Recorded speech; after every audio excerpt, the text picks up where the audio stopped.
and had a lot of challenges at universities on similar topics.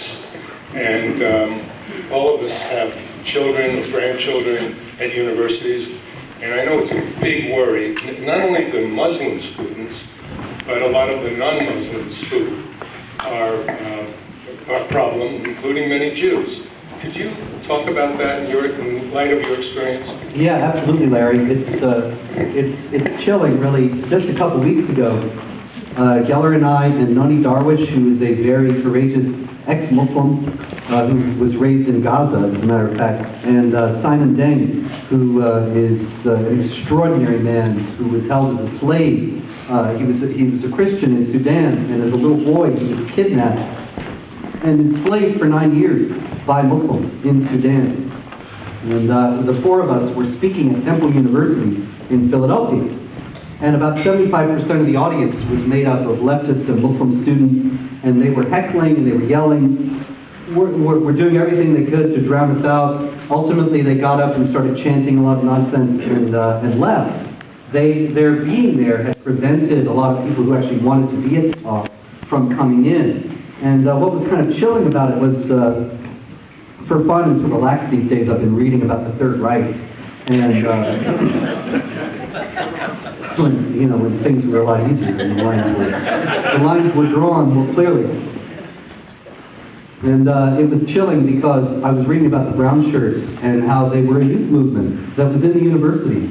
And they would come and harass professors who were anti-Nazi and intimidate them and physically threaten them. And they would, if speakers came who were anti-Nazi, they would do the same thing that happened to us at Temple the other night. And I'm thinking, these guys, they think they're standing for peace and justice and equality, and they're just the new brown shirts.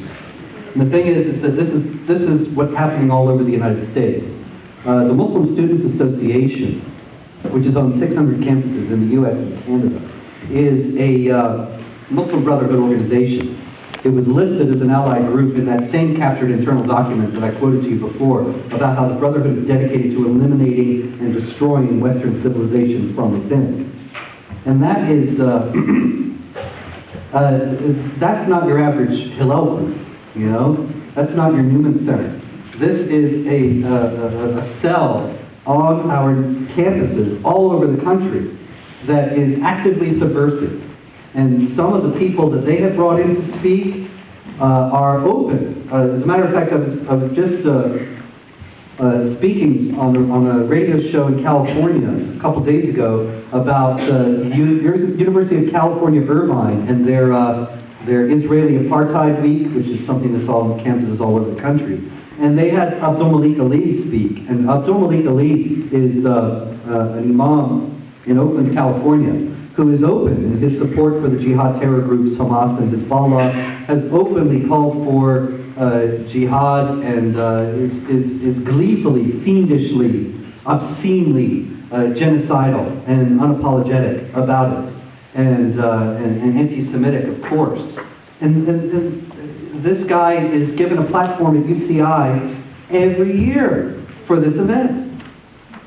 And UCI, unfortunately, is not alone in this. The campuses are getting worse. The Muslim students are becoming increasingly violent and aggressive. The ambassador from Israel, Michael Oren, was shouted down and not allowed to speak by a group of thugs. Where was that? At Berkeley, I believe, or Santa Cruz. Anyway, one of the other universities in the California system.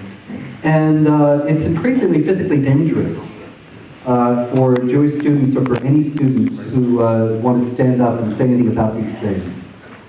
This is the situation that we're in. The stakes are very high, and the situation has gotten a lot graver and more quickly than most people realize.